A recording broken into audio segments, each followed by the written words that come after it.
নিকটে একটু বল না রে, আজ আমরা শুনে ধন্য হব, শুনি অন্তত কৃতার্থ হব। তাই কইতে লাগলো, আরে সজনী, কিংবা আমার গোড়া রূপের ছটা, কিংবা আমার গোড়া রূপের লাবণ্য, দীপ্তি প্রভা দেখে কি মনে হলো জানিস? দামিনী নাম।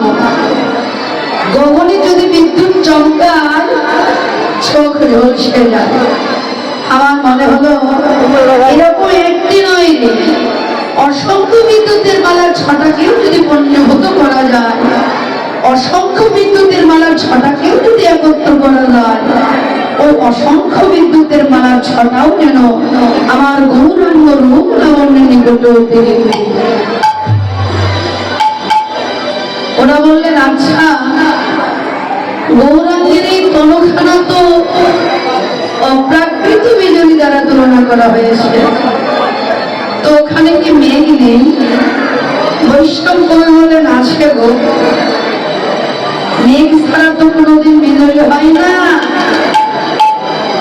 তবে প্রাকৃত আর অপ্রাকৃত, প্রাকৃত জগতে যা সত্য বলে মনে হয়, অপ্রাকৃত জগতে তা মিথ্যা।